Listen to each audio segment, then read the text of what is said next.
I am down. And she's going. I think I'm ready to go if everyone else is. Yep. Okay. Yes. Okay, so you guys are looking to head south from Beauvais. What tile would you like to traverse to? I think it was C. See. Okay. So between any one of you, if you wish to roll a d20 for me, thank you. Figure out who might do that honor. I'll roll it. That's it's okay. Awesome.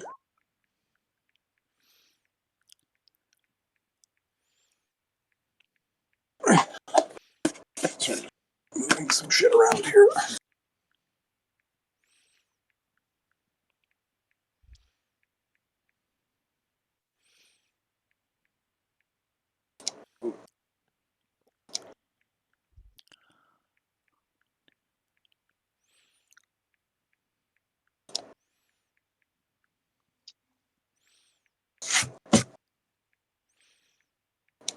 Okay.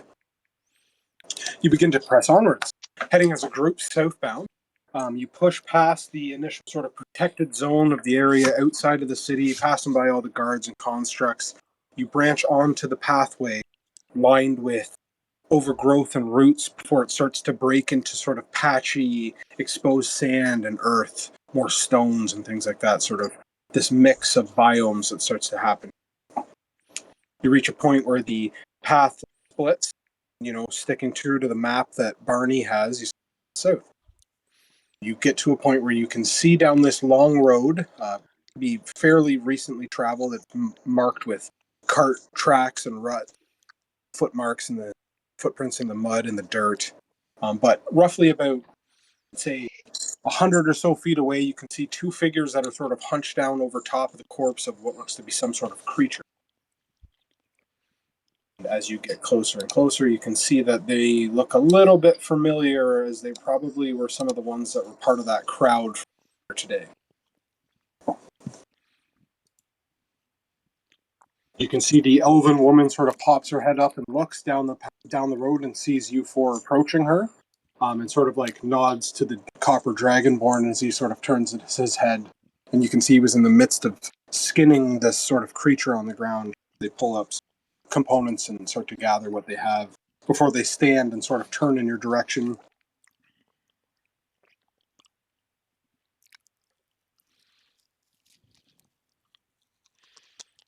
There's no Wait. rules for this competition, right? Not that there was nothing in particular was laid out as far as ground rules, other than not threatening somebody in particular. But Okay.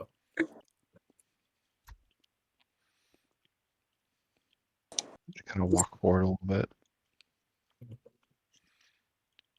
Just kind of wave my hand at him. you can see the elven woman has a bow strung over her back, quiver, arrows, some sidearms. She sort of like gives you a bit of a head salute, kind of like, oh, hello, hello. You can see the copperborn, or the copper dragonborn, finishes gathering his skinning materials and stuff, and sort of you see him tucking his bag back along the side of him where he draws out his sword and sort of puts it over his shoulder, and they sort of watch you for a bit as you're sort of progressing towards them. But they're not necessarily making any attempt to converse by any means, but they're just sort of standing there watching you and like, oh, hey, what's up? And you can see the elven woman does start to like, hello there. Hi.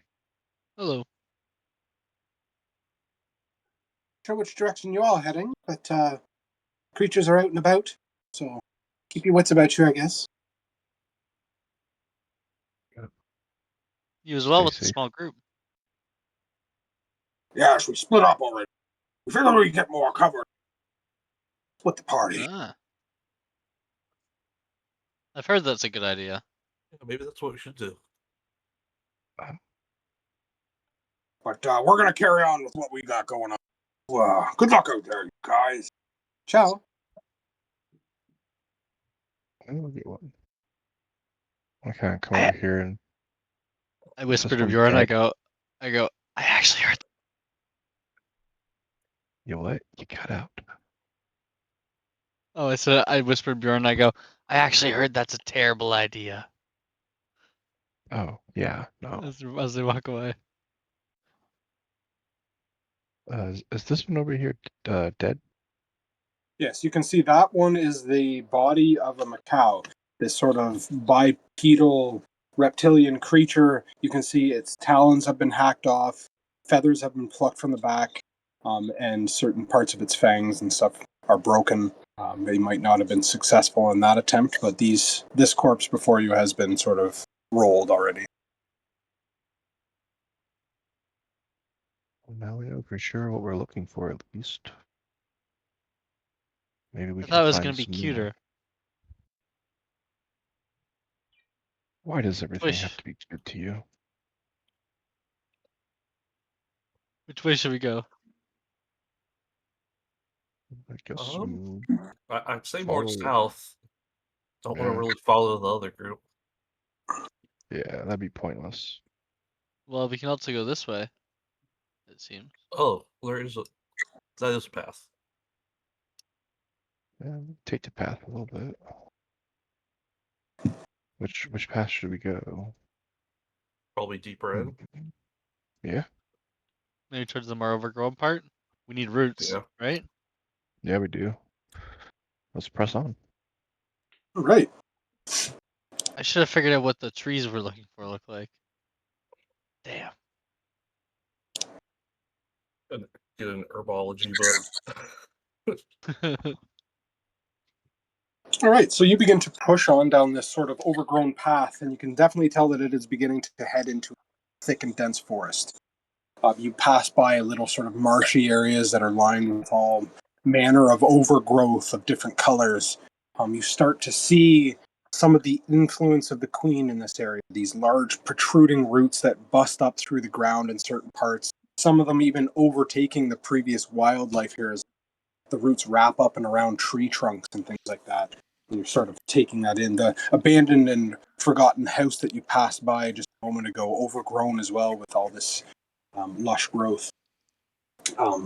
But you do push on this trail, and you can actually see just at quick glances that through the mud there is recent foot tracks and things here. You see gouge marks in certain spots. You see large footprints, humanoid in nature, definitely discernible even just at quick glance. So people have come this way as well. You know, and you're sort of having this realization amongst yourselves, and you hear in the distance in the forest light yelling. So it's at a distance from you, but you hear some people that are carrying on and yelling. This sort of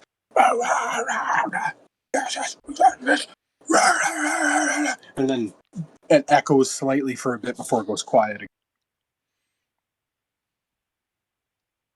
Maybe we should go see what this is.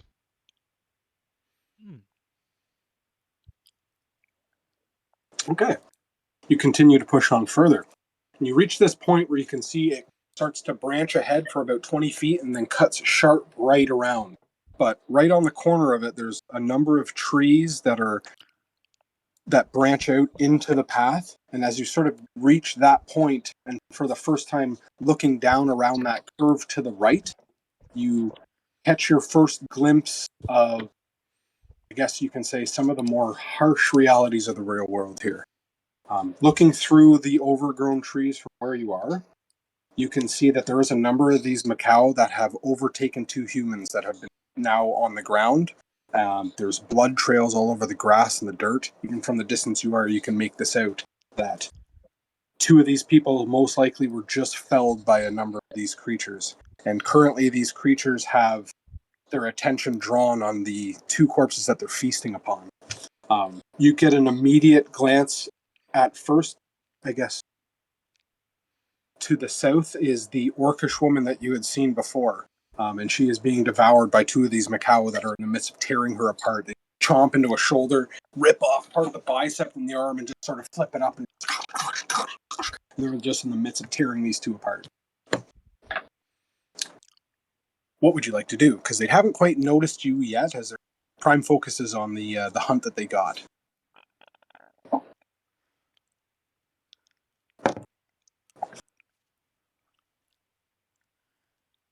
You can see it, Well- and then it jumps over, starts to chew on a different part. And you can see the two sort of like not fight each other, but the way that wolves like, and they look at each other and then they move away and then eat from opposite ends, kind of thing, right?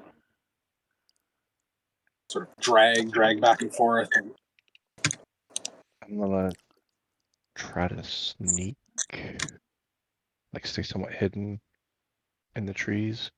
sure thing. So if you wish to make a stealth check, if you're looking to approach, or if you're just looking to stay hidden and still, then that's Stealth check, trying to approach a little bit so I can get a better shot with my bow. sure thing. You see Goose sort of prepares himself. He sort of busts out his prosthetic and is kind of ready to act if you guys are. 13 on stealth. You feel pretty concealed as you start to slip past the front part of the dead tree, and it starts to you realize that there's a bit of a distance between the next section of trees where you'll find yourself exposed, but you haven't been seen.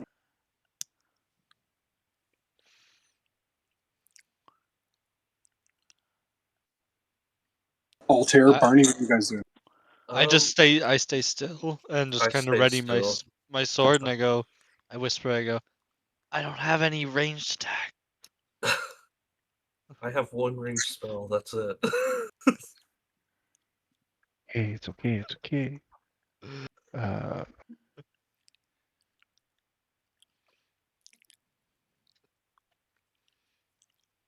So this one that I'm currently drawing my line to, Okay.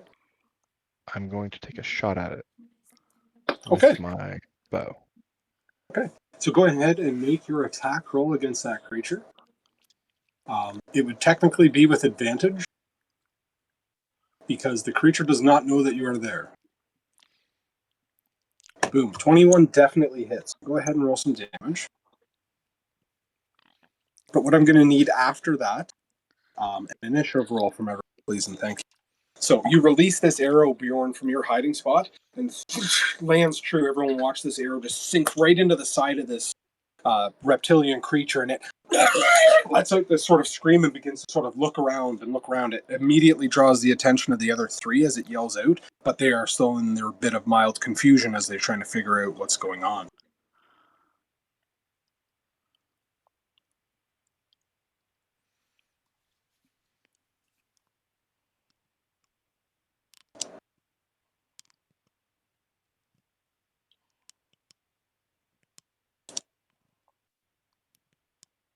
Cody, mine's not gonna go to the tracker. Okay, I can put it in there real quick. Yeah, because I wasn't able to get my character sheet attached to the token you gave me that I had made. Really? Like I Okay, couldn't. well, I we just can couldn't figure swap that it out. in. I have like the character sheet in, and it's at the bottom separately as my character. Yeah. Yeah, it's just not attached to the token. I don't think. Okay. So yeah, we can fuck with that later on, and we can put that also. Okay. Okay. So, since there was no other ranged capabilities from our party in this moment, Bjorn lets this arrow sink into the side of it. That Macau does eventually clock you after that, Bjorn, and starts to rush over in your. So it's going to do exactly that. Angered by your thing, it does move up and starts to bound towards you. It just the other one beside it turns and runs with the other one as well. Ends their turn there, and these have also turned their head and look in the direction in which everyone seems to be coming. Altair, you are up. What would you like to do, man? I am moving 5, 20, 25, 30. Bonus action, cast Shillelagh. Okay. And then I guess just hold my action if an enemy comes within melee attack range. Then you're going to look to bap it. Yep. Hell yeah, okay. So that's bonus action, a little bit of movement, and action. Anything else you'd like to do? That is it. Okay, Altair, that is it. Barney, you are up. Okay. Barney's gonna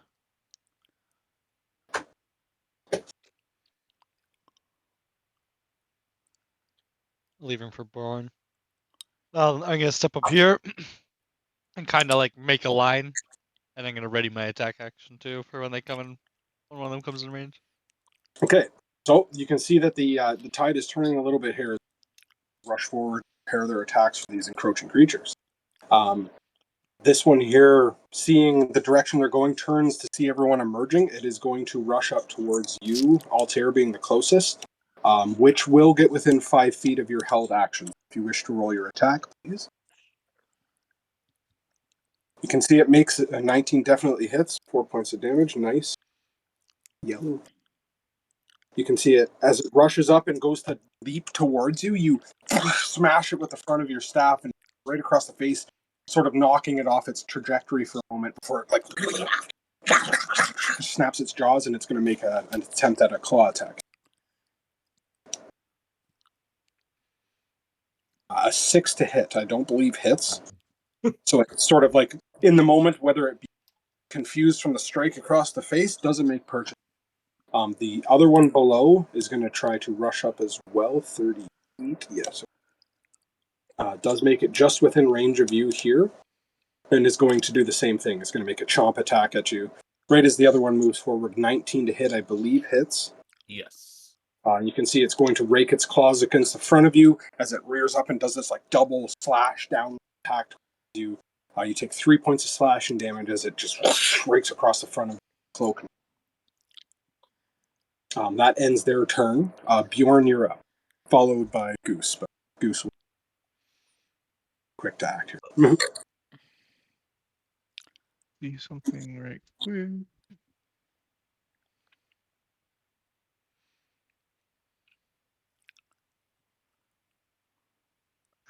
Okay, cool. I am going to.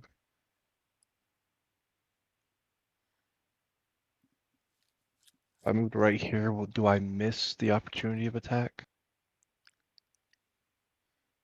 Opportunity attack? No, like, will I get it? Will they have an opportunity attack on me? I'm trying to move to about right here. If you pass could- by this one, it most likely will try to get at you, or at least you would Whatever it is.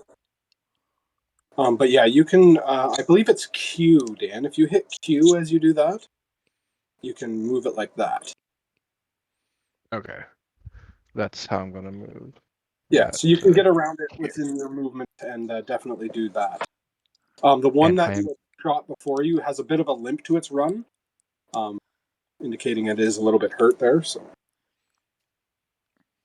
going to pull out a rock, and I'm gonna use the rune on the rock. oh, hell yeah, okay. So Use con Thunder save. Wave. Yes. Okay, and that's from both of these creatures? It's Or a just the one? 15-foot cube. Cube, okay. So, hold on. It is each creature in a 15-foot cube originating from you must make a Constitution saving throw. Okay, so that's technically 3 of them. Yeah. Okay, so yes, okay, I can definitely do that. Hell yeah, dude. So the one beside you, the first one that you had injured, is a 12. I believe that failed. The one below it, 16, succeeds. And then a natural 1 from the one beside Altair. So go ahead and roll your damage.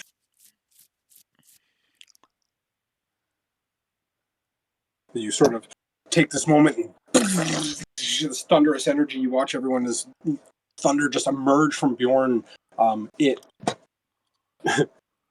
This one here that was already injured just topples over, just hits the ground. A little bit of char and steam coming off of its body. And the ones who failed to save, they take the 2d8 damage and are pushed 10 feet away from me. Okay, it's away from you. Okay, so on a natural 1 with that one, it's not going to hit Altair. So Altair, the blast sends this one here, not only killing it, but up and over the other one over here. It knocks this one out of the way by 5 feet. Okay. That's the negative effect. This one succeeded. So does it take half damage on a success? On a failed save, on a successful save, the creature takes half as much damage and Okay, isn't so pushed. 6 damage. So the one below you is still standing, although very hurt. The energy sort of, you can see it reacting to the thunderous wave, but it like shakes off the effect and it's up to you angry. Now it does also do a thunderous boom comes out and it travels up to 300 feet away. Okay, so definitely creating some noise in there as well. So duly noted. But yes, that is a very successful use of that. It felled this one, and this one here below you is quite hurt. Anything else you're looking to do? We have much I can do in a bonus action. I just grab my bow back and be ready with my bow. Okay. That's it. Altair, you watch this Heron just jump from where they are and land over here while also sinking their arm into the side of this one here, injuring it before they start to harrow back and forth. And then he shifts sideways this way. That ends Goose's turn. This one is dead. This one here, do something quick. Oh, 15. It still has its wits about it. It is going to make an attack against you, Bjorn. That does not hit. Ending that turn. Altair, you're up. I'll whack the one beside me. You So, have flanking advantage, which is a +2, or sorry, a +3. +2. Is it +2? so 24 Okay, for so 6 damage. definitely hits. And how do you fell this creature? Um, just hit it with an uppercut. Maybe hit right in the lower jaw, so maybe it's easier to knock some teeth out. Sure. So, kind of feel like bludgeoning might be pretty good versus these things to not damage too much of the goods. Okay. So yeah, you do that, which sends it backwards enough to hit Goose, and Goose just sort of kicks it back towards the ground, and you fell this creature. And then with my movement, I will.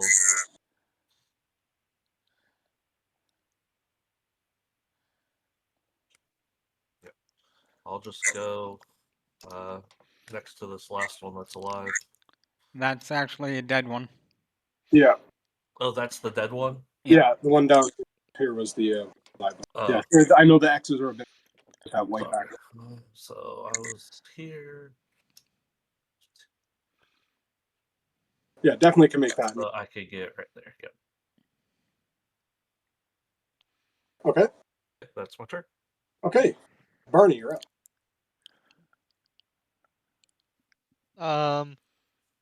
Okay. Oh, thank goodness. That was mine thing for a second. Barney's gonna rush up here and just gonna try to lunge between the two. Yep. With a attack on the last one. Hell yeah, you do.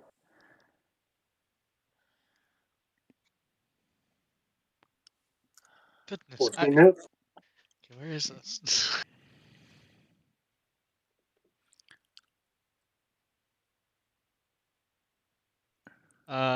Oh, it didn't roll the damage. No, that's okay. How does Barney feel? He just like runs up and he's like kind of squeezes between the two and lunges and then kind of just gets it underneath the neck as it was probably going for one of the two, an attack on one of the two. Nice. It's like, oh. And you realize in this moment after that shockwave combined attacks, that the immediate threat of these creatures are more.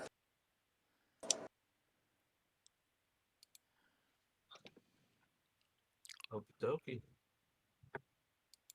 And Well, I guess we get to the carving now. Yeah. I guess who do we think would be the best for carving? Yeah, here we fucking go. All Well, right, so We got 4 of them. We might as well all take a shot. Mhm. Mm-hmm. I'll go it'll to be research. survival checks for harvest. So if you all wish to take at one each, then that'll be a roll from each of you. And then that roll, the DC is set for what you will get based on that roll. Natural 20. Damn. I guess I don't know what theirs is, but I'll just do this. All right, so we have also a survival check from Barney as well, please. But Altair, your harvesting goes quite well. Whether it's the loosening up of your attempted attacks or whatever it was, or the char from this thunderous impact, but feathers pluck out pretty easily and stay intact when you do. If you want to roll a d8 for me, please, for the feathers, and then you have a chance to have that, so you get 6 feathers.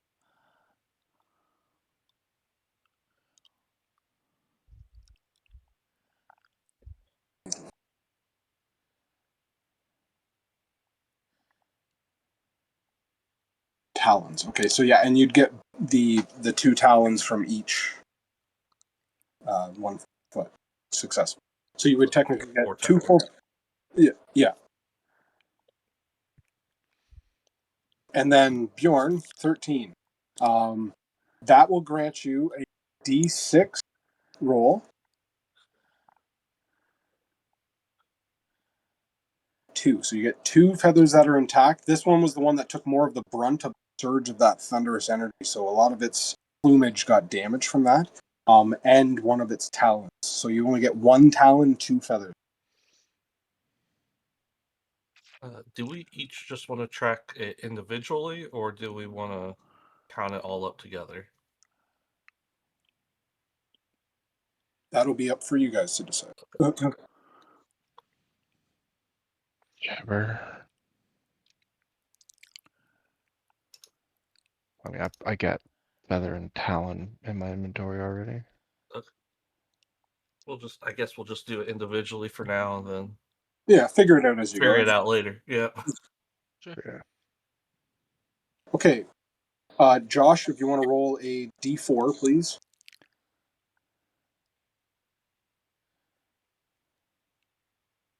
1. Okay. You get 1 feather from your survival. And 9.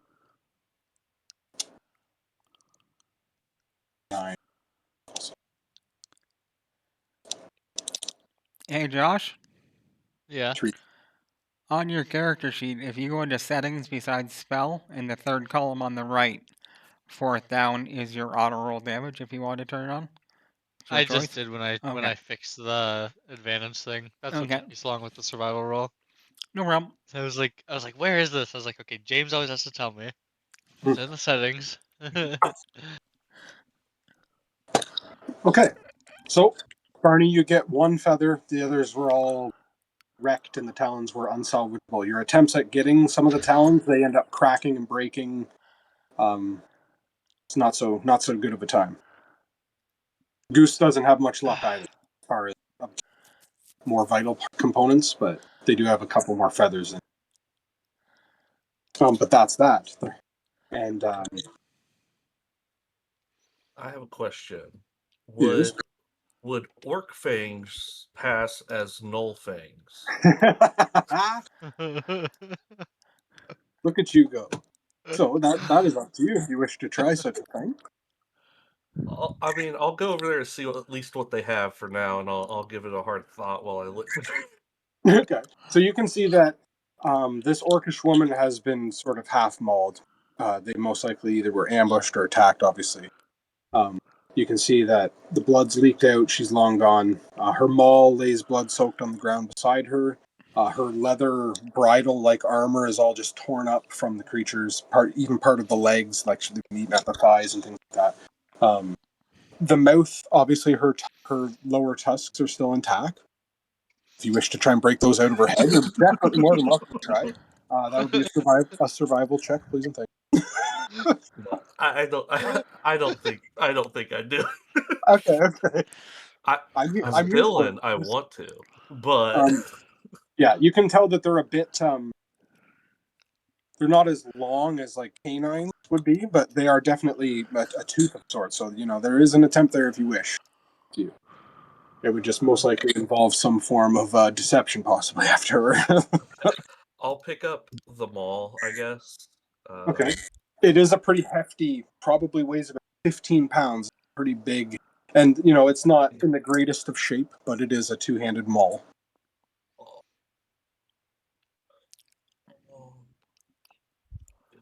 Would I be able to get my arrow back? The one I shot? Indeed, you can. So arrow retrieval is a survival check as well. And the DC is not too high. It's only a 12. So yeah, you get the arrows that you shot into those creatures back. Just one. Okay. Then yeah, that one. Oh, that's right. Thunder. And yeah, you thunk that out. The arrowhead is still intact.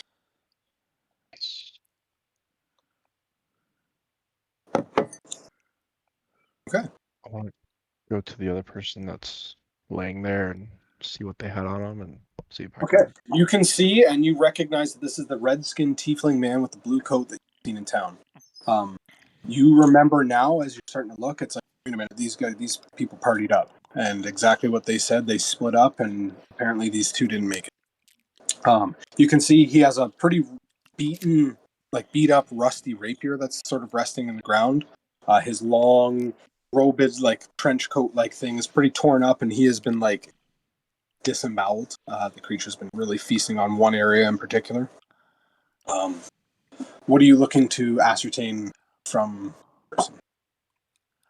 I was just checking them out. I been down on the ground and carved the rune for rest Okay.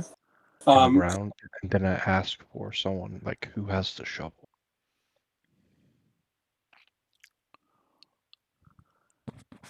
Who has the shovel, guys? Oh, I have a shovel. I come up.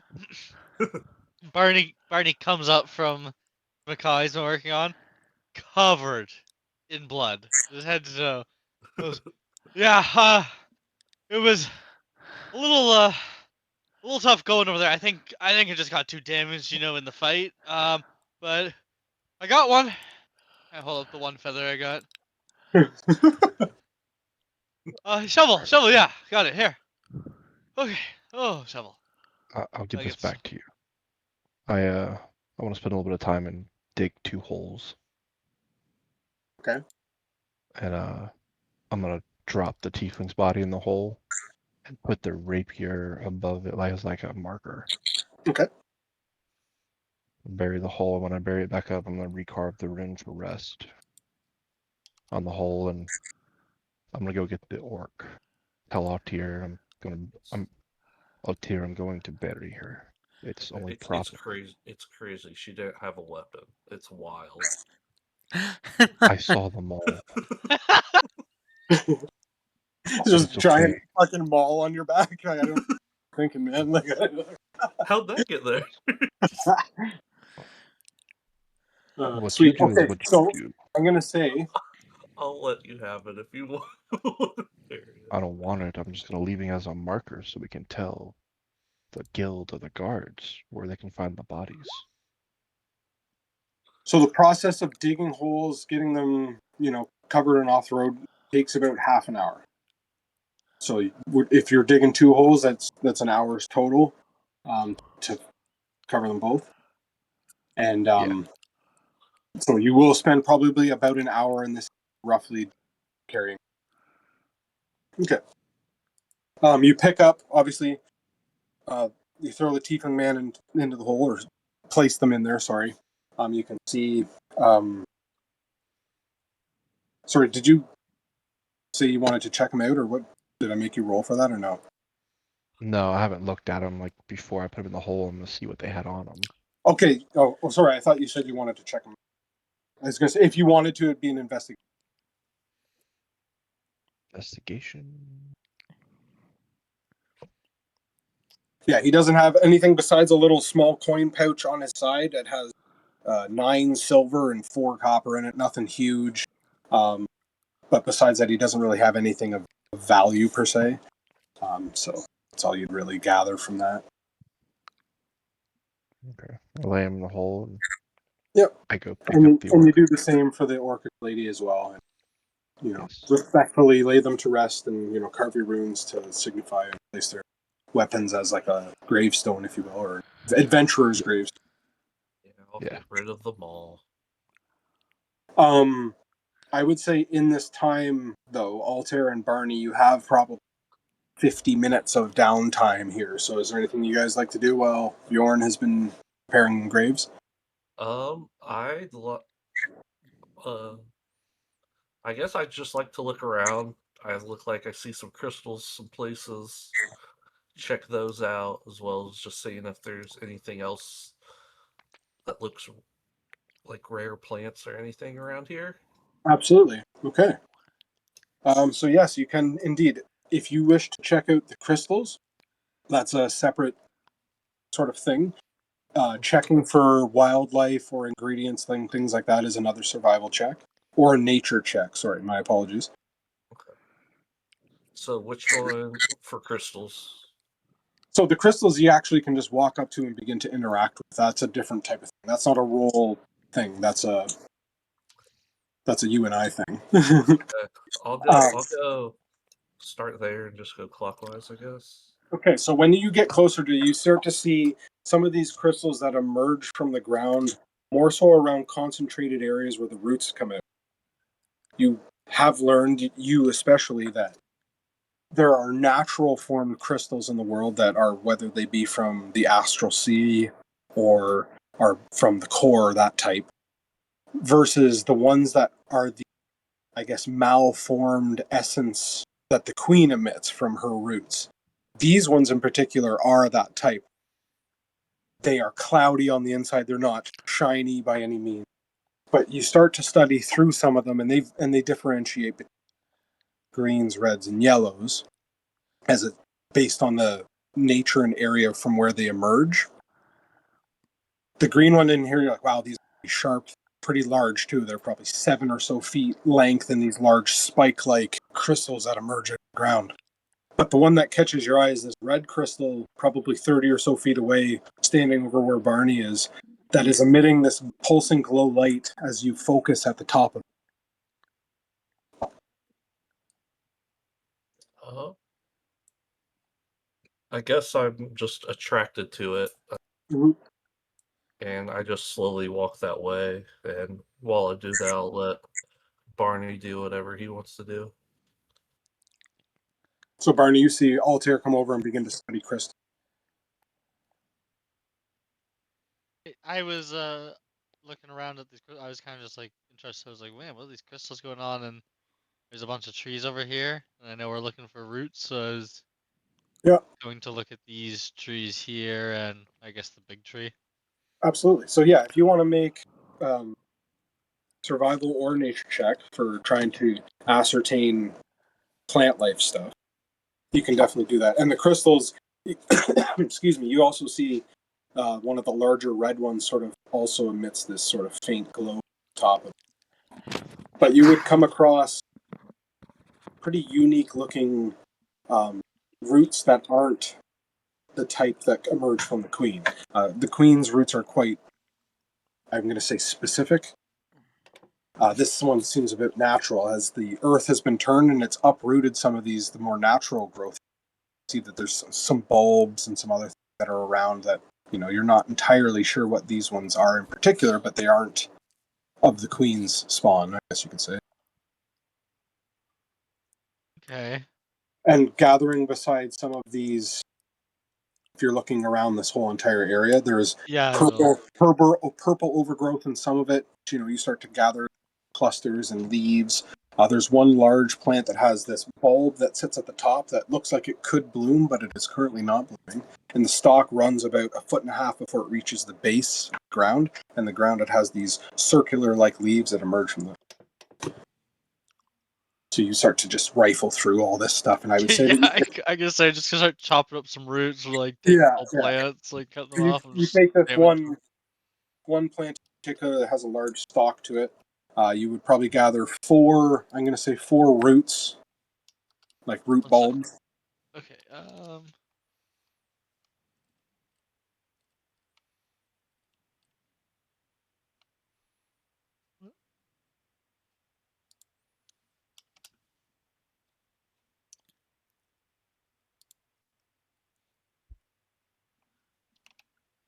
And then, so four root bulbs, one stalk, and then there would be four purple leaves, unknown at this time until you start to learn about, what you have. Yep. Okay. Altair, you study these crystals. I would say also Bjorn, Goose does come over eventually and start help you dig, and Barry prepare this as well.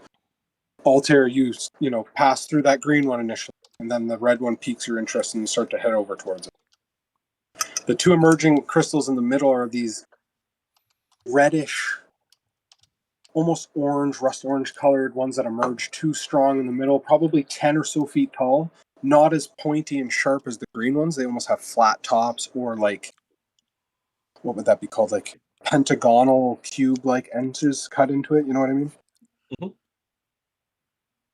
But the top of the one of those edges is faintly aglow. And with your familiarity of crystals, and your ability to study and what you've known, is this one possesses a lot more magical energy than any of the other surrounding ones. This one of all of them.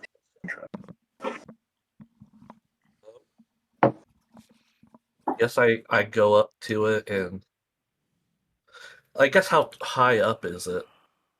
The two center ones are about 10 feet tall, and the ones on the side of it are only maybe 3 or 4 feet tall that protrude out on like 45-degree angles. But these formations are pretty large, so but not far enough away that you couldn't just say scale or climb it or whatever you wish to do. They're not like impossible to ascertain, but they are Yeah, quite. I guess I'd like to get up there and touch it and examine it, I guess. Okay. So yeah, it takes a bit, and you kind of they're not difficult to scale by any means. It just takes a moment to sort of climb up onto. You start to touch it as you scale up, and you reach that point where it is glowing on top, and you channel your knowledge and reach out and touch that section, and you can feel the energy of the crystal sort of react to your touch, which then sends you into that, I'm going to say, cosmic expanse where you start to visualize what energies this crystal has in it, like you've practiced so many times before. You start to get this projected image in your head that starts to describe whatever is locked in memory in this stone. I need you to make a wisdom saving throw. Thanks. As this feeling is familiar to you, but you've been warned of the difficulty of ascertaining. Ascertaining the Queen's crystals, as they seem to react more poorly to people. This is a bad trip. You get this instant flash of a scene, the large tree in the background sort of floating in this endless expanse. You're trying to pull in the vision to grab more from it, but the stronger you react to trying to visualize this, it starts to hurt. And it starts to hurt real fucking bad. Not too bad though. You take 2 points of psychic damage, and the vision that was held in that moment that you tried to focus on shatters as you snap back to reality, and you're on top of that pillar. But that energy that was stored there fades away. Oh, there goes gravity. Um, So you get a tiny bit of a nosebleed as you feel that surgence of whatever image was trying to be projected to you fails, and it fades away. I don't know. Am I able to try that again? I guess I don't really know. So there's a little. That's a little bit of stuff we need to have talked about, I guess. You can indeed try to grasp from the vision again, but it is known that in certain cases of attempting to do so, the image either needs to be able to recharge, So it either has to begin to glow again to gain from it, or if you try to push in again, the DC increases heavily, and then if it fails again, there's an incident. It's just usually known that if you're trying to preserve the message that was in it, that you let it recharge. Sirius and Rigel would have informed you of this as your training growing up. So of course you can indeed try to do this again. It just increases the DC. That's all. And would it be something that would I know? Is there if I were to collect this crystal, is that a thing, or would it be something where You can definitely. Okay. So that's part of it, is obtaining shards of some of these crystals to then study or try to gather what either memory or message was in here that you try to figure out. I'm trying to find the right word to this. Yeah. There's a proper term for it, but I can't. I guess then I guess to try and scavenge it, I would probably cast Shillelagh on my staff and go around it, just slightly tapping it. Okay, well, how long does Shillelagh last? A minute. So I Oh, okay, yeah, I would probably have to do it a few times, maybe. But no, I was just gonna say if it would be still active from the fight, yeah, more of that time passed. yeah, I would just use the powers that I've been given to, I guess, meticulously try and harvest this memory. Yeah.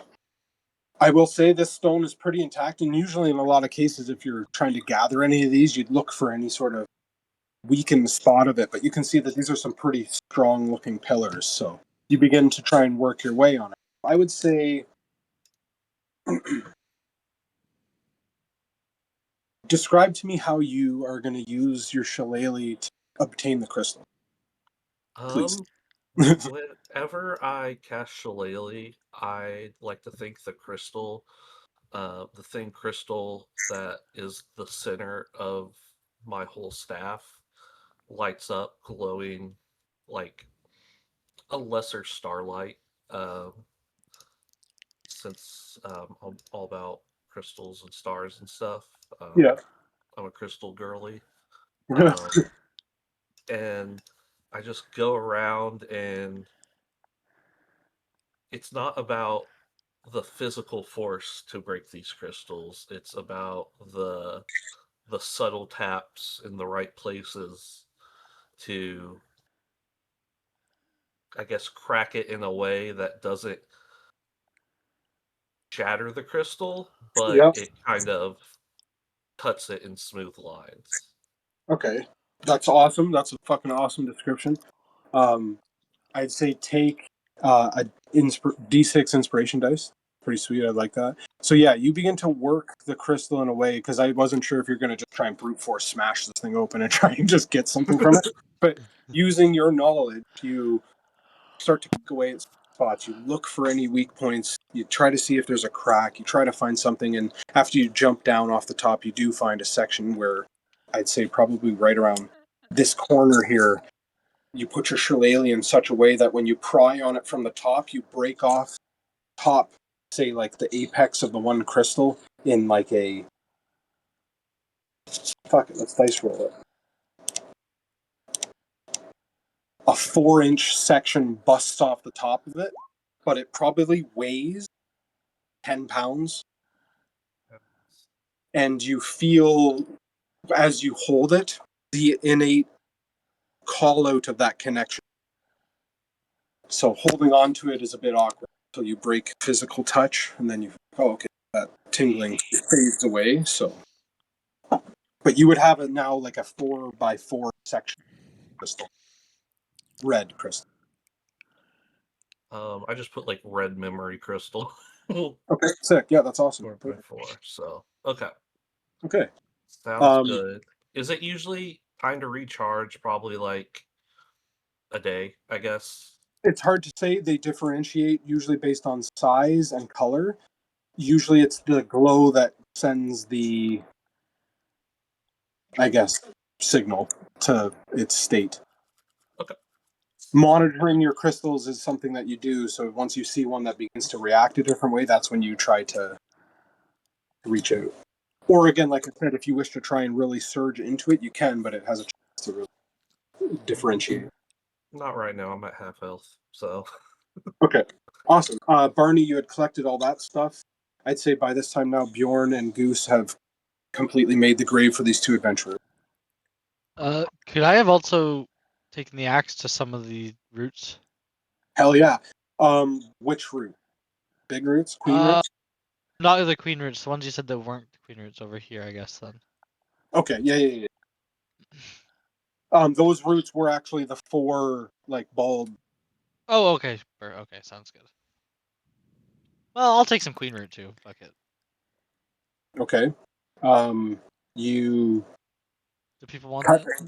you cut sections of the root away with the axe. Yeah. I just want to take a piece of it. Yeah. Okay, so you hack into it. How big of a chunk you take? 8 inches. Okay. Can you roll a d20 for me, please? Oh, dude.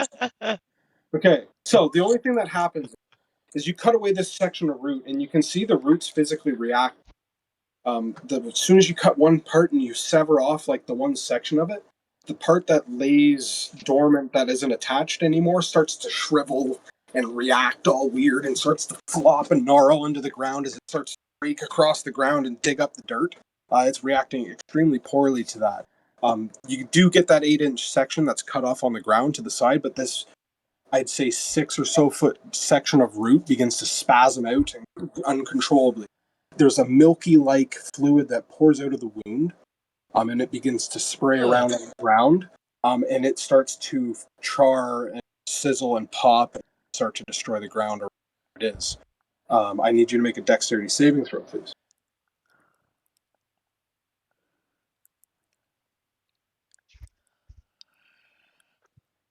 Shots. 10. Okay, so don't get caught up by the vine at all as it starts to roll away from you and towards this green crystal.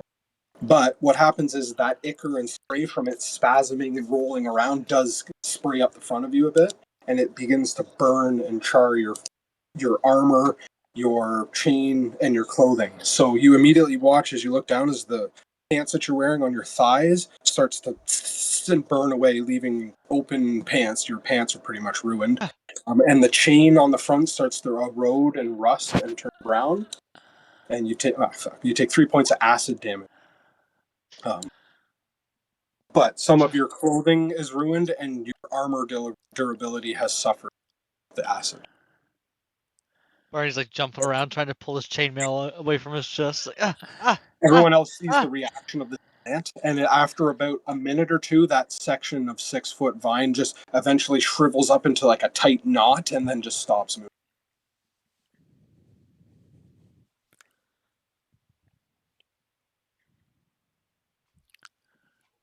And you can see it sort of like sitting there, and you almost like hear like that twist of like weight on wood that as that ball and gnarled vine continues to compress in on itself and like tighten and just as hard as it can possibly get. You can see it move. It's roughly now about the size of a coconut. It's twisted in on itself so much.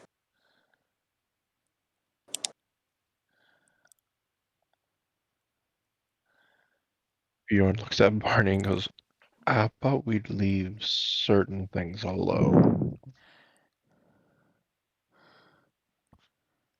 Figure I'd give it a shot. Bad idea. Yeah. Bad idea. Yeah, Goose is just looking at it like, what the fuck? like, I want to check out this skeleton with sword sitting in front of me.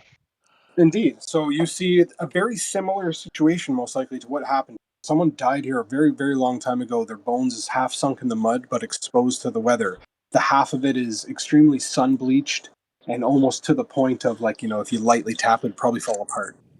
There's a two-handed sword that's sunk in between two rocks and the mud, and it's extremely rotten. but it still rests in this position. Someone died here a very long time ago. I just go ahead with my finger in the dirt, carve the rune rest. Many people have died here. Are we ready to continue on?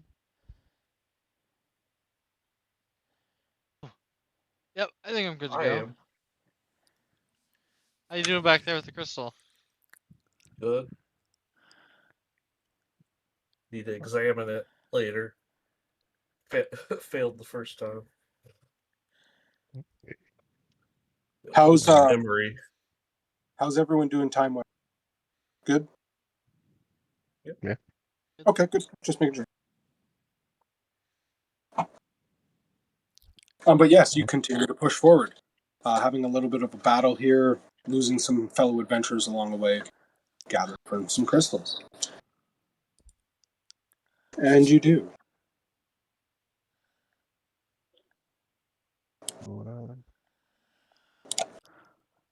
If I see more of some plants, I might collect them along the way too, Cody. Okay.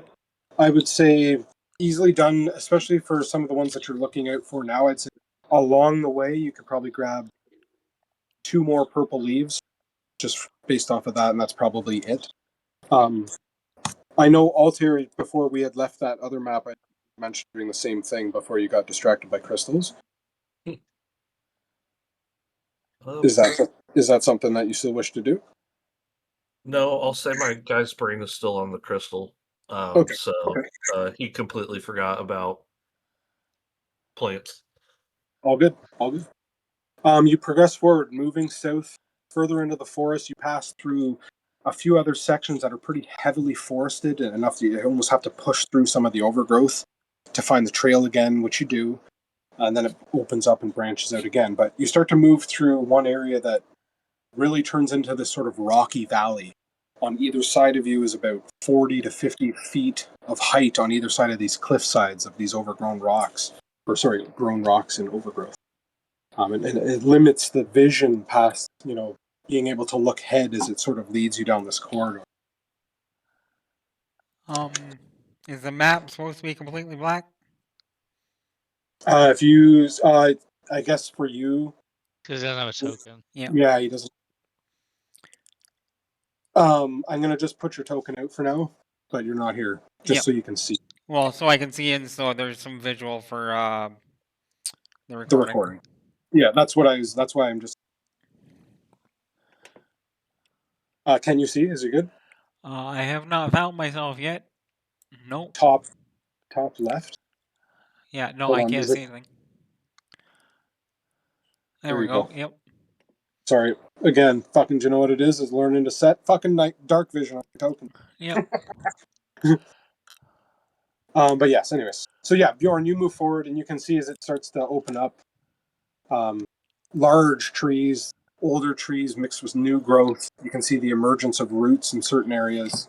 This area is a little bit more devoid of the crystalline-like invasion. But you start to get into this area and you can see that it leads into possibly a former abode or something around as you catch sight of a dock that leads out into one of these little spots. But it is long dated, to say the least. I wonder if we're close to the Mumbleman's house. Seeing there's dock and fairly secluded. Barrels.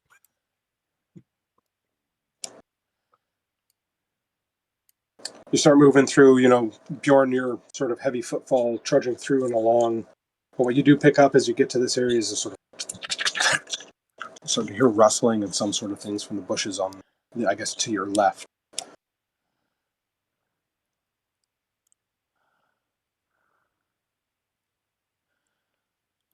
Like, look and see if I can see what it is. You try to look into the overgrowth. Give me a perception check. I guess, do we all hear that, or Yeah, though now that you've gotten to that area, you would have heard that as well. can I give a perception check as well? Of course. 13. You definitely hear the noise, and as you start to focus in on that area, that's okay. You would Altair, you'd hear a very, very minor part of this, and Barney not at all. But Bjorn, you catch as you start to focus in on the forest, and you're like, "What the fuck was that? I heard that." And you hear more movement, but you don't physically see any. So whatever is in that overgrowth is able to move through. And it is indeed still moving. I'm gonna grab my bow and just be ready. I'm gonna take a few more steps forward towards it. What are you guys looking at?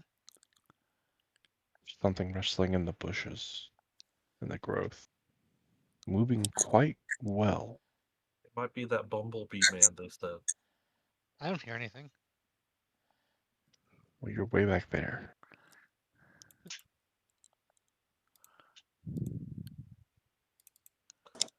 You want me to throw a rock in there or something? Bring whatever it is out? Sure, just don't hit me. We could call Okay. out. I'll call out. I'll just say hello. What? And you hear physically now, like, the bushes start moving in either which way, and they actually part. You can see the movement shakes the bushes in two opposite directions. So there definitely is something in there. And the sort of clatter and clack of it, you see the emergence of a macaw that shows up over here and one that pulls out up over here. Because they seem to have split up and emerged out of the bushes. There are creatures encroaching upon you. Okay. They do see you, and they are going to start running in your direction. I'll need initiative again, please and thank you. Initiative sucks.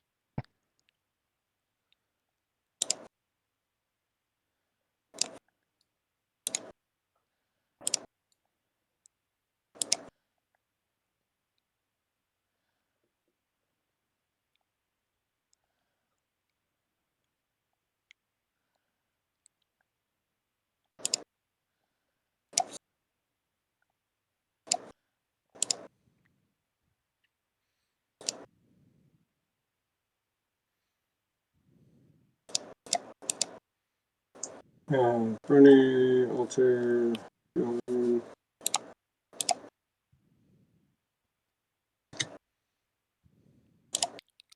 That okay. So yes, you can see two of these Macau have emerged, most likely, possibly trying to do some sort of attack or an ambush of sorts before, but was foiled with a call out. So they just split up. Of course, they are trying to rush toward what would be technically Goose and Bjorn in this moment.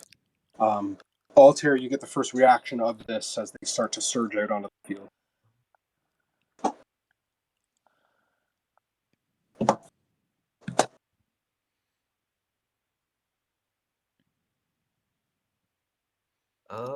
I guess I would like to bonus action Shillelagh. Okay. And I'd like to hold my action to let me know if I can't do this, but I'd like to dash behind whatever Macau gets by Goose Fat to flank it. Like just to Okay. dash. So I wouldn't hit, I would just move. You're going to use Like this. your held action to dash. Yeah. Okay. Okay. And just to get behind the Macau to give Goose Fat a better chance to hit. Oh, I see. Okay, I got it. So you're waiting for the one to rush up to Goose Fat as your trigger to run behind it. Yes. Gotcha. Okay. All right, ending your turn. Yep. Okay, so you can see this Macau begins to rush over towards Goose Fat. Okay, it gets about 4 or so bounding steps from that, talons out in the front. As it gets halfway through, Barney and Altair, you hear this creaking, twisting sound from the tree branch up behind you.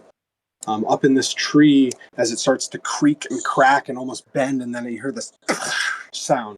And as you look up, towards that direction. One of the bulbs of the side of this tree where some of the vines have twisted up and grown around it, this large section of knot is beginning to bulge out and pulse and start to splits out, and as it falls and drops and hits the ground, it reveals a familiar sight to one of those tree-like creatures that you have experienced. The sort of long-limbed, aglow chest plate, or sort of chest husk, I guess you can say.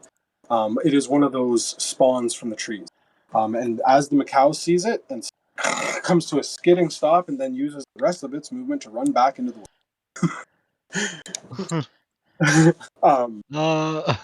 but you have this creature that's roughly about the same height as you, Barney. It's all covered in vines, moss, and overgrowth as it's now just plopped from this pod in the tree and hit the ground. Now sort of facing you. It has no real features to the face, but you can tell by its humanoid figure that it is one of the Queen's children. Oh, I didn't. Okay, well. Ends that Macau's turn. Barney, you're up.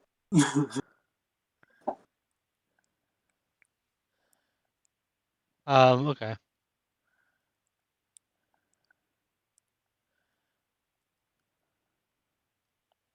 Uh,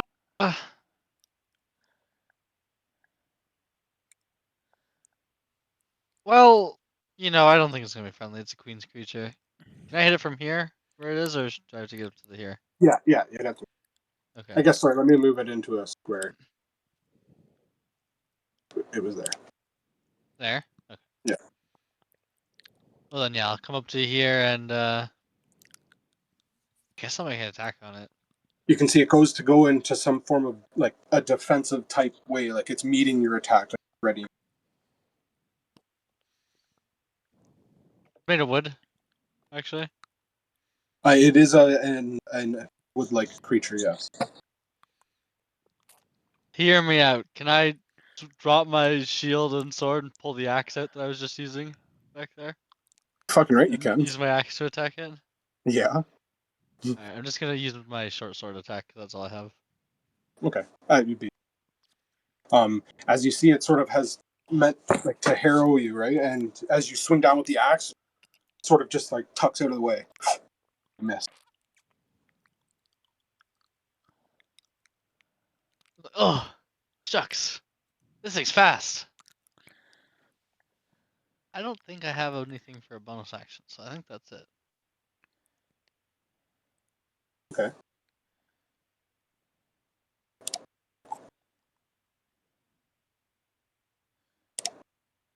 Okay. Ending your turn then? Yeah, I think so. Okay. This Macau here, Bjorn was running towards you, sees the emergence of this creature as well, then turns back and runs the additional 15 feet of that movement, then expends dash to rush off another 30. So both of these creatures turning tail and running from the emergence of this other one. That ends its turn. Bjorn, you are up, followed by Goose. Just a little bit, and I'm gonna take a shot at my bow. Okay. So yes, Alter, you're held. I will also grant. Sorry to cut you off. I don't know if you wish to change your reaction to this, but you were holding movement. If you wish to have used that to move away or into a different position, you can. Just because the condition has changed, I could say. I'll stay where I am. Okay. So yes, a 24 definitely hits. Bjorn, you send that arrow, and it sinks like right into like the chest plate, husk of it. You see the glowing energy from inside its chest cavity sort of react. Its head recoils a little bit to it before it turns its focus over in you. But it can see, it's assessing the damage. 8 points of demolish.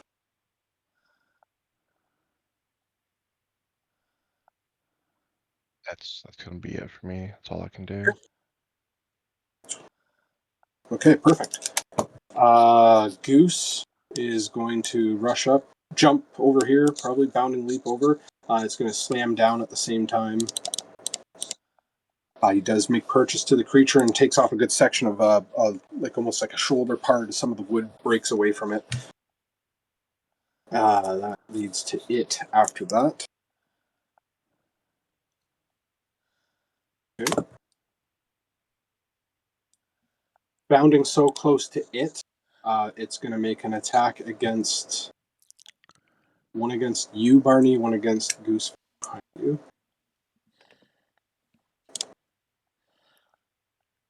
That's against Goose, and then against Barney. That one hits. Definitely.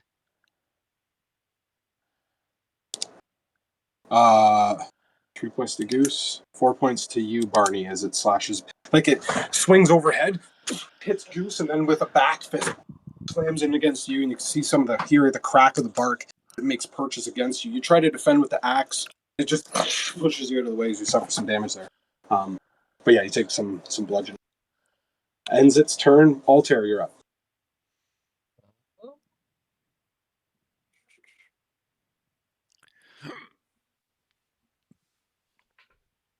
I will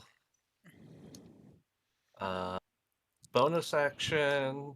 I'm going to cast healing word on myself. Okay.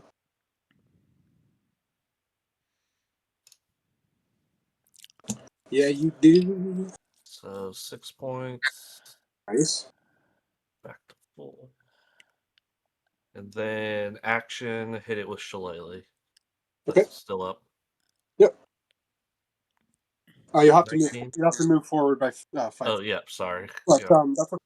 And 19 definitely hits for another 7 points of damage. You break off a good section of shoulder on one side, and you can see its one arm starts to go a little bit limp from the reaction of that, taking some damage. And you can see its head sort of like twist and recoil from the attack, and then like pivot over in your direction, sort of like this expressionless mannequin creature. But it's definitely reacting to the pain of the attack. And it is starting to twist up a little bit more as it's taken these impacts. I'm going to go.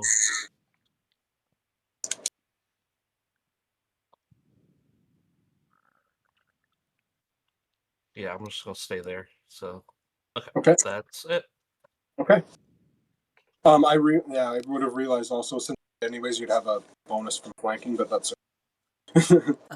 Macaws, they expend the rest of their movements. They're cleared off the field. They have completely fled the scene. That takes us to Barney, followed by Bjorn. I'm recovering from the attack on me. I use my lay on hands to heal myself Okay. for my 5 because I am aching. Like, oh, thank goodness, and I'll kind of get the axe up ready to defend slash take another swing. Is lay on See if my hands an turn. action? I believe so. Oh, Yes. okay. When I just clicked it. Okay. Yeah. Okay. So you're. So the. Sorry. Does that end your turn then? Yeah, that ends my turn. Okay. Sorry. I thought it was. Oh, you were like, I'm going to attack too. I'm like, oh, no. No, I just I was just getting I was just getting my act up ready for the next attack. Oh, Next okay. turn. Thanks. Bjorn, you're up.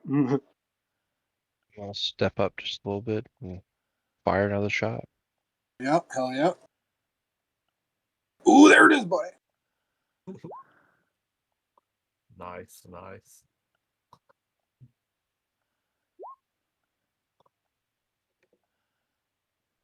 What do you Oh. do for? Okay. Describe to me, Bjorn, how you fell this creature in the. I take a few steps forward and pull the bow back, and I shoot it towards the ground from the creature and kind of ricochet it to where it like hit the bottom of the creature's foot and shot up into it. So it Okay. goes actually into the creature's bottom gut and pierces him like halfway through. You can see it hits that one section core in the middle, and it starts to just flicker rapidly as the arrow sinks into it from the side, and it doesn't make any sort of like reactionary noise other than the twist and crackle of the vines and wood that it is made out of before it just kind of like shakes, convulses, and then just falls over and sort of breaks.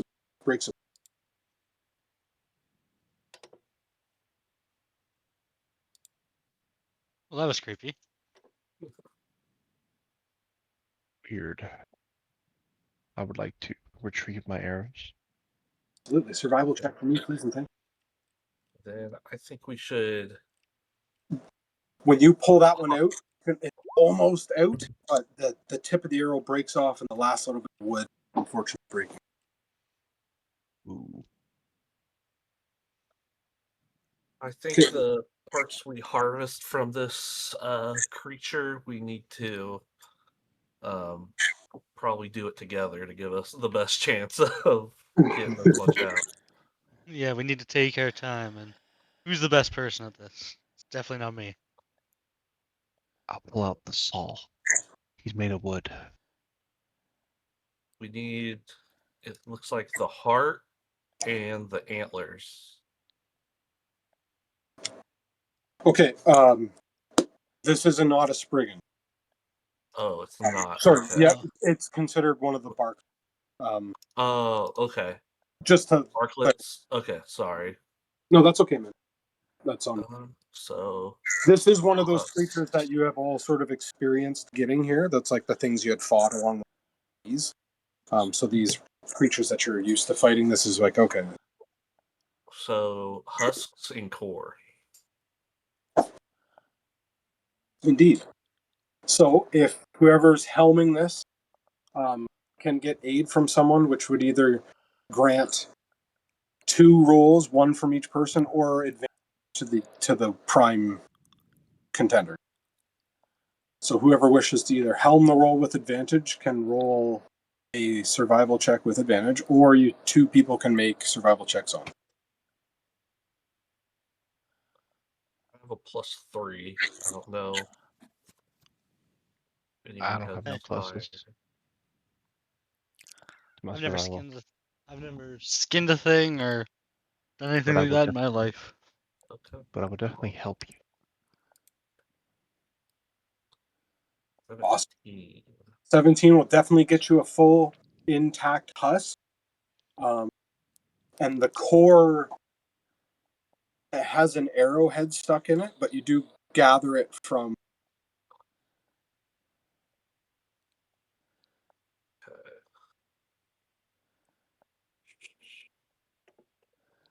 So, Arclet. Which then pretty much renders the corpse of this thing compost after that. 1, 4.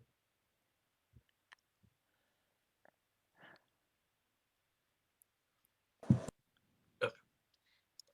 I thought we needed the husk of this. Yeah, we got the husk and a core with a arrow in it. The core is on the bigger list. Josh?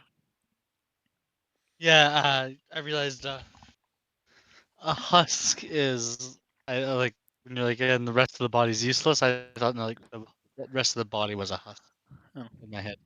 I was like, oh wait, never mind. But Yeah. Oops. yes, another successful little jaunt there in the forest. Does go quiet again. Wind picks up for a little bit, and you can see some of the overhead branches shake the veil of shade around, sort of catching your periphery for a second. You might think, "Oh, it's the macaws again. They're back." Oh, I guess we could head Oh, on and see if we can yeah. come across the Mumbleman. Yeah, head on a little bit further. So he's right there in the fucking bushes. Found him. I he see he you. was dressed as the macaw. While they were doing the husk, could I have grabbed some of these bushes here? Absolutely. So you can make nature, or if you're looking for similar, you'd be. It's just more or less to see what you actually. Oh, I was gonna try to grab these ones here that were different. Yeah. Okay. Another survival check, please. Oh, Oh, damn. Okay. What did So it?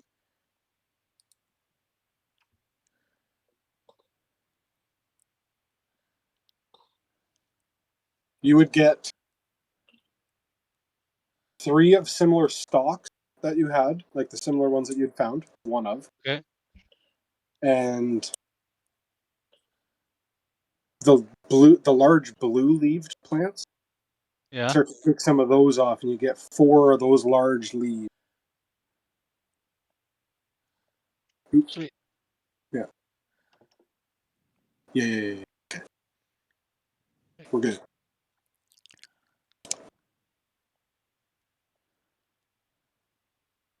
Okay, so carrying on. Barney, you catch up to them and sort of progress down the way. You branch around sort of that overgrowth section of the large parts, and you start to see what looks to be like an old path that's long overgrown that leads up toward the old house. You catch the outsides of it up the pathway. It's still a little bit visible from the road, and you can see it is in a pretty deep state of despair. Long dilapidated.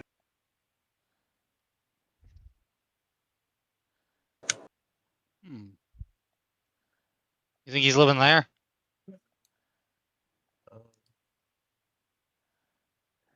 I mean, from his name, it wouldn't surprise me.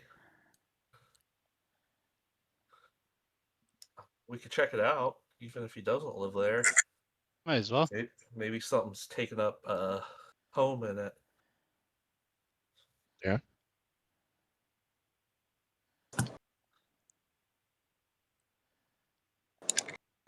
Let's check it out. I'd like to be careful with going over these vines, for myself at least. Okay. Or these roots. So, Yeah.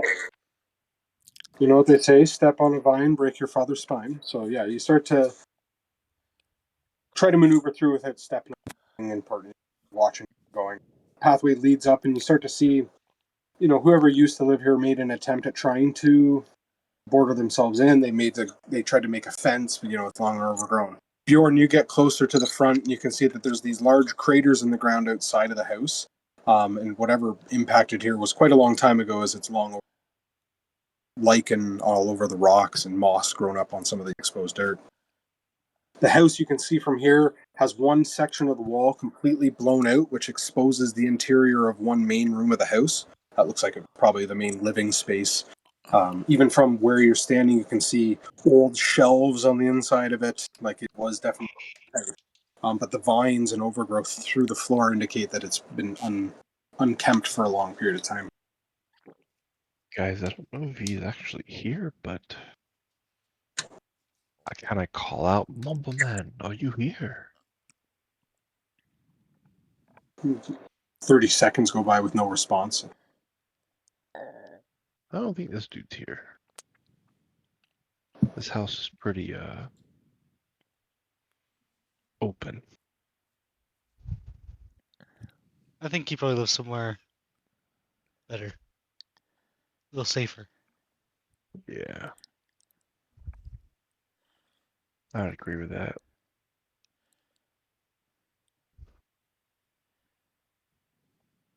Are these the same plants as I just picked from the water? They are. Could I try to get them while he was looking at the inside? Indeed. We'll go nature for mixing it up sake.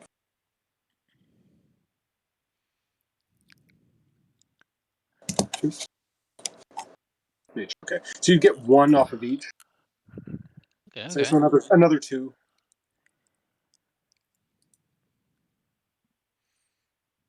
Got to put some. But yes, you move away from this abandoned boat and start to head back onto the trail, pushing south further. You can see the skid marks in the ground from where that Macau had run off, and it looks like roughly Bjorn, where you are, it turned pivot in this direction and most likely ran up where you had just come from. That's just at your base glance, or at least could ascertain that. But Goose catches up. You carry on.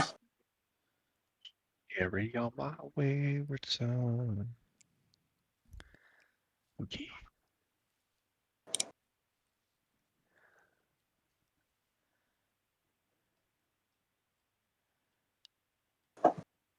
The forest path continues to twist and wind through sort of narrow sections. Then it opens up once again as you start to see a different change in the topography around here. You start to meet some more cliff edges and faces that, all of a sudden you're walking and then, oh shit, I might fall 15 feet. What the fuck? And then you sort of have to start to gauge where you walk attentively. You do get to this point here where it starts to descend as you're getting closer and closer, almost like the way you're entering like a valley. A little bit of fog starts to meet your view, but through that fog, you start to make out the foundation and structure of a home. Looks like there's another house, Ah, possibly in better shape than the last. I hope so. yeah. I would say in this moment, James, or Mumbleman, tending to yourself outside, gathering some of your homegrown alchemical ingredients in your garden, you start to hear the sound.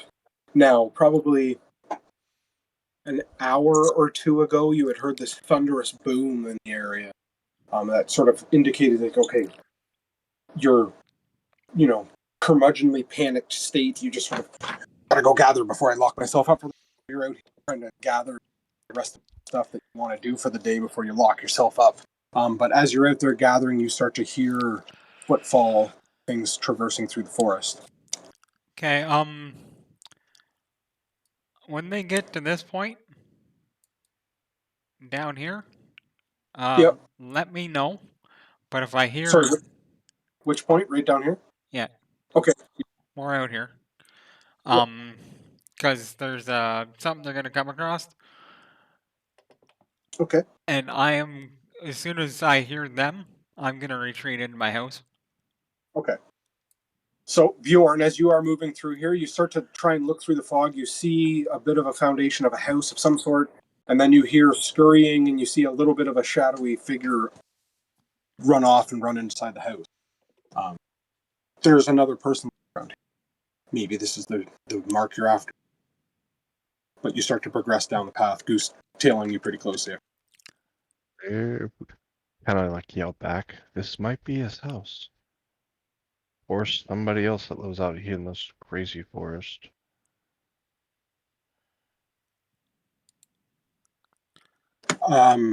James, Yep. your thing.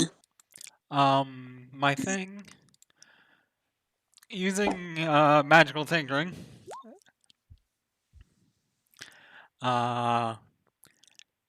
When they come into that area, they're gonna hear a message. Do not disturb the Mumbleman. He does not wish to be disturbed. Leave me alone. Goose stops in his tracks. Bjorn, you hear this voice just sort of sourceless, just sort of emit. It doesn't really faze me after learning of my father, Thorm. Okay. Yeah, it doesn't seem to phase you much. It doesn't have any other. Okay, but yes, does it repeat or does it play again or? No. Okay, so anyone else moving towards us would hear this sort of voice ring out to leave the Mumbleman alone, essentially. Okay, when Bjorn gets to that point, there's gonna be like a horrible odor. The closer he gets to the house, Okay. it's gonna smell of like a skunk, but like worse. So Okay. like think maybe like a giant skunk sort of deal. Okay. Bjorn, give me a con save. DC's not high. DC 10.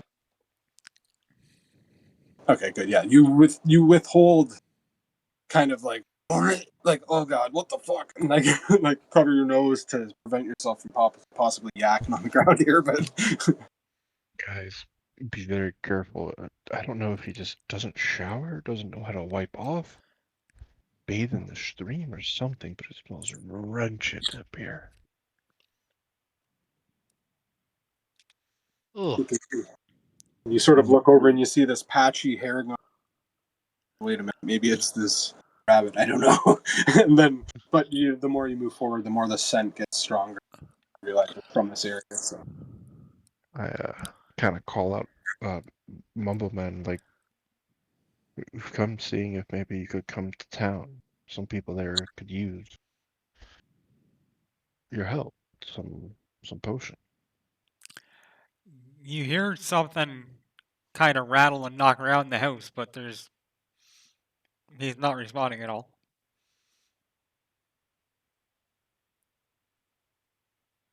What would get your attention? Gold?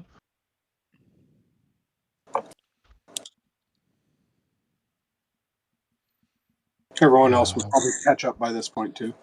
Does any of the stuff he's growing look like the stuff we need?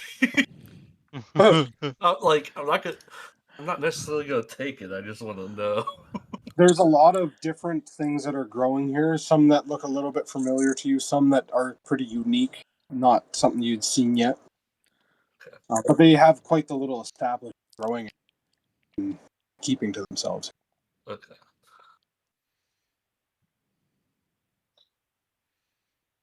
I want to reach down and grab just a rock to kind of like toss it to the door because I don't want to get any closer to the smell. And the smell has I like started to a dissipate, knock. by the way. Oh, thank God. He farted before he ran inside. Yeah, he shit himself as the guy showed up. Kidding him. I also think it's funny just thinking like every time it's a one-use like voice thing. He's like, "Damn it, I have to go do it again." And then he just runs out there, puts one down, runs back. I want to just go up and knock on his door. As you go to knock, on the door appears some words.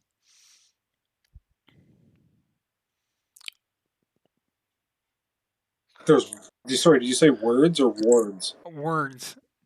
In, let me just double check my languages here.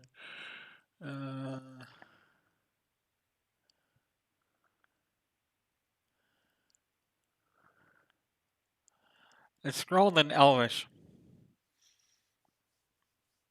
Okay.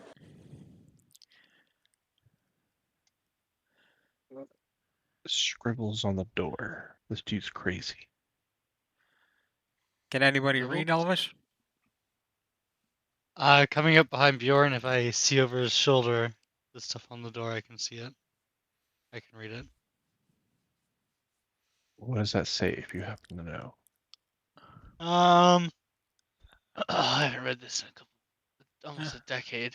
The one It inside says, the one inside is dangerous and does not wish to be disturbed. it If says the someone has one to, inside is dangerous and doesn't want to be disturbed. usually if someone has to say they're dangerous, they're not that dangerous. I was thinking the exact same thing. So I knock again. What vertigo away, don't you understand? Help! Help! Part of There's a sick person. The door opens. Well, Now, sir, that was a fib. Where's But the as sick you can see, person? we're not. He looks around. It's this Harrington. Can't you see his patchiness? It's losing all his feathers. Harringtons don't Look have how feathers. Look, door closes. And- look how ill this bird looks. would would you be able to make us a potion of moss rot to cure moss rot? Mossrot. It's always Mossrot. What the? What else can you make? The door is closed. He's not responding to that. So you don't want to help a person that has moss rot.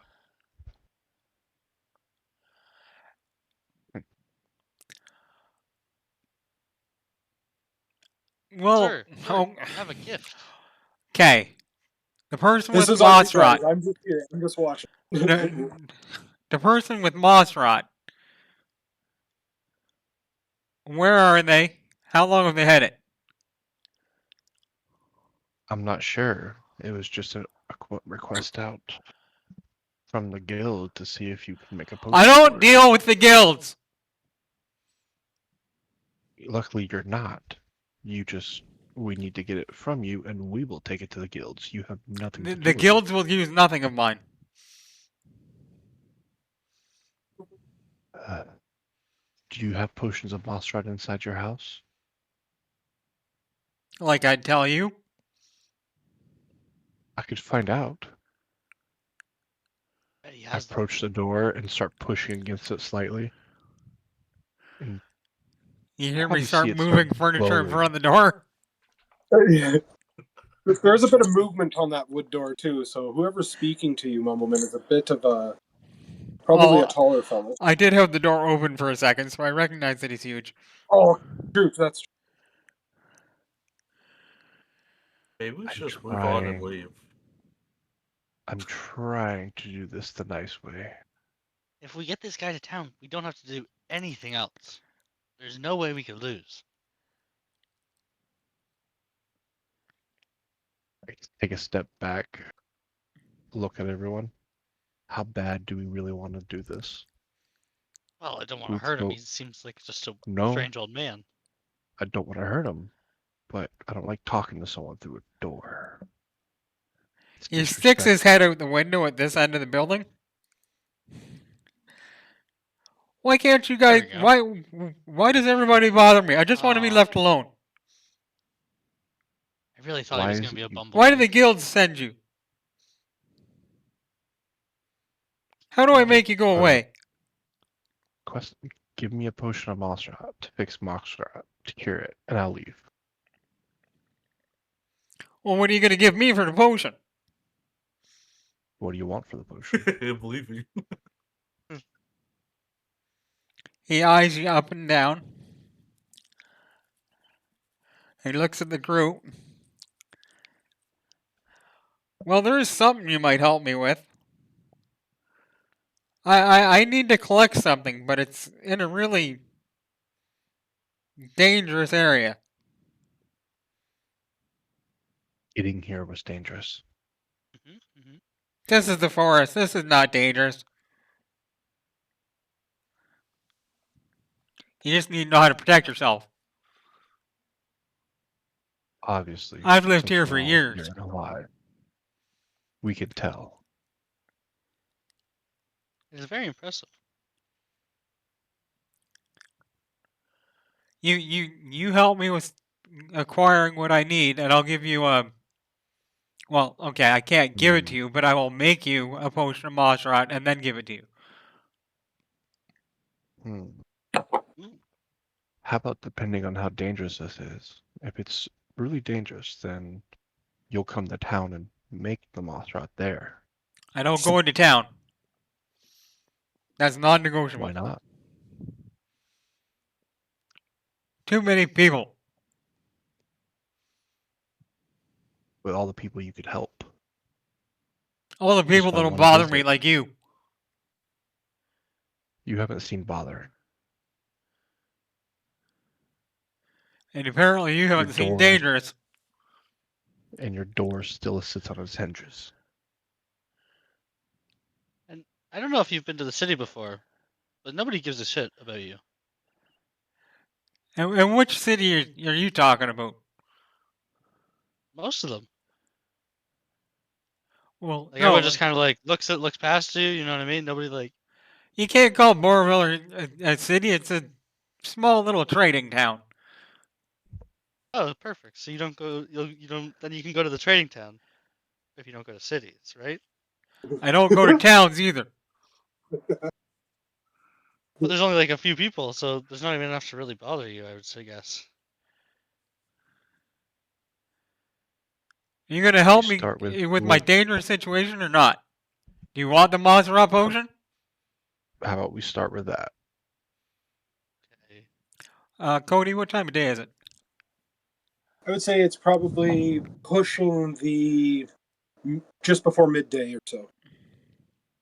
Sun is actually still quite bright, although you are in this valley, which creates this sort of fog just from the bog that you sort of live in. But it is a somewhat nice day up until this. I would talk Let, to him, but I hate talking to people, so I'm gonna stay out of it. let me make and have my lunch, and then we can leave. I'll show you where we need to go and what we need to do. Oh, can you make me some too? No. I just kind of walk off a little bit and go to Altair and look at him and go, I swear, You are not a great host. if if my father was around, he would have just kicked the door down, knocked him out, and dragged him to town. Yeah, senile old men are hard to deal with. I was half tempted to kick his door down. Half tempted, just to kick it down and walk in. I think that would probably do more harm than good. How would he know? I'll just knock him out and drag him to town. But whatever. You hear him moving around inside, and some clinks and clacks, and you see a little bit of smoke coming out of the chimney, and there's a pleasant odor associated with it all. I am going to. Are we taking a long rest since you're eating lunch, or is this a short rest? Okay, so I would say with this point now that we're probably going to call our first session. Reaching your destination, meeting Mumbleman, I was actually surprised we got to this point tonight, so I'm quite happy with where we got. I would like to pick up with this next week and then continue on. Sound good? Okay. Sound good? Works for Alright. me. And then, yeah, because then now, James, we can figure out. Yep. But yeah, awesome session, guys. Fucking good time.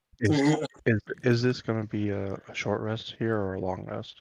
Well, that depends. I would say that there is definitely a capability of at least a short rest. I would call lunch here a short rest, and then there'll be a little bit of discussion, and what I need done can probably be done in the afternoon. Okay. But it will be the group's decision on whether or not they want to, kind of rush through it, or whether they want to spend the day and tackle it first thing in the morning. Have a sleepover at Mumbleman's place. Sure, there's some gold to that. Has to be. Probably make us all sleep on the floor outside. Yeah, we go back. So we couldn't bring him to town, but how much gold do we get for having a pillow fight with Mumbleman? He turned out to be all right actually. After a couple hours, he was. After a couple hours, get drunk and you can't smell him anymore. That's what you think. He comes up with new spells on a regular basis. Where's he coming up with these smells from? These smells? He's an alchemist. Various tinctures and powders and the way he brews things.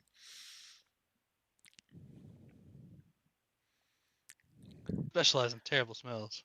Plants he chops up, animals he chops up, things he plays with. Whoa.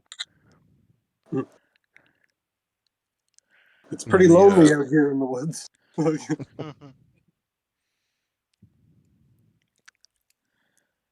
Yeah, it's can't tell. Bjorn's pretty straightforward guy. Yep. But he's trying to reel in his giant urges to just bust No, through a door. I appreciate it because I was pushing the limits there. Playing the character versus not. Like, I do know we need to come together as a group. Yeah. Well, that's where his